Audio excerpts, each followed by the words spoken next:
Max, you are the BMF champion, so in a way it's kind of up to you to gauge on who's the best contenders for the belt. When you look at Charles Oliveira as a guy who's fighting for the BMF belt, how do you rate his BMF-ness, and what do you think of him as an opponent? I think he's a BMF. I think he's fitting for sure, you know. A lot of people are making this fight to be a striker versus grappler. They got it all wrong. This guy, even he said it, you know. He was a jiu-jitsu guy before, and now he's an MMA guy, and a lot of his submission wins have been coming from striking first. He's hurting these guys on the feet, then he submitted them. So that's pretty BMF thing to do. So, you know, nothing but love for him. You won the first fight, right? So in a way, it's like, why would you ever want the rematch? But because of the way it ended and because of what Charles Oliveira has become since then, is this a fight you wanted to run back, or is it one when they said to you, hey, do you want this? You went, okay, that makes sense. I mean, at the end of the day, the first fight was just, it was a letdown. I'm not gonna even lie about it. You know, I think a lot of people was disappointed, and I think a lot of people don't even count it. You know, I mean, it's on the record, but it is what it is.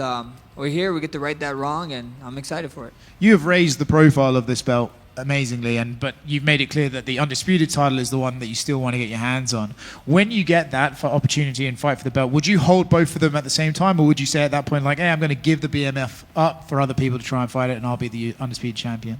You know, we see what happens. We'll cross that bridge when we get there. You know, it would be cool to have two of them, but I mean, they're making everybody only have one belt. So the one belt that I'm going to drop is definitely going to be the BMF one when we get that undisputed one. So I can't wait. You could do an Elia and just buy both and wear them at the same time. I got two. I got two. I actually got three of them. If you want to get crazy, I got like 5, 6 of them at home. So I don't need to buy nothing. I'm not going to spend my money on that. The finger point down, right, has taken on a life of its own. I feel like you always did that because, let's be honest, you're one of the coolest guys on the roster, and it's a very cool thing to do. And now we're seeing other guys do it, and it's not that cool. It's actually kind of shit when they do it. Do you feel like, hey, maybe I'm going to have to retire this thing because other guys are jacking my style and making it bad? I mean, it is what it is. It is what it is. You know, we can't take it back, and if this is going to keep, you know, in your words, butchering it, I mean, that's on them, you know. I think that moment transcended the sport, and it was amazing. You know, I was saying in an interview, I saw someone with my shirt on, and I was like, oh, sick shirt. And be like, oh, man, they're losing their mind was me. But then they was like telling me, I'm not even an MMA fan. I saw this clip, and then I saw your shirt at Pakistan. That's why I bought it. So that's how cool that moment was, you know. And if guys are looking for that type of moment and that type of feeling, you know, keep doing it, keep trying it. If you are the best at doing that, who would you say is the second best in the sport? If you could pick someone who's like, they would do the finger point down the best, who would it be? The guy who agreed to it, Justin Gaethje. He's a nutso, you know, he's crazy, and we'd have to roll with him for sure. Max, this fight, you and Charles, 47 combined UFC wins. It's the most ever in a UFC fight. Lots of other records between you two. Does this feel like something special, just given everything you two have done in the sport? I mean, it's amazing, right? It's amazing that we both here. I mean, I think if both of us didn't do what we did, or from that first fight, it wouldn't be nothing crazy. But it just shows longevity, you know, especially with me and him and what we're doing. Longevity, not only longevity at the highest level. I think so. Once me and him became ranked, we never ever fell out of it. You know what I mean? And then once I came ranked in the pound for pound, I don't think I even fell out of that. So, you know, at the end of the day, it's just longevity, and you know, it's just awesome to be around this sport and to be setting records like that. This is the 5th BMF title fight now. In the first one, The Rock wrapped the belt around Masvidal. The second one, Masvidal put it on Gaethje. The third one, Mark Coleman put it on you. Fourth one, Lil Wayne put it on you. Who do you want to wrap the belt around you this time? You know, the true BMF. If you guys look at my shirt right now, the real BMF is my wife. I would love her to wrap the belt around me. So if everything go great there, you best believe I'm going to be asking Dana White, be like, hey, Dana, let my wife do this. You know, she's the real BMF. Everybody think I'm the BMF, got the title. You don't want no smoke with her, I promise. You guys saw the clip. Bro. Her hand speed is ridiculous, bro. And we didn't fast forward it. There's somebody walking in the background for it. So thank the Lord that happened, because a lot of people thought we fast forward her hand speed.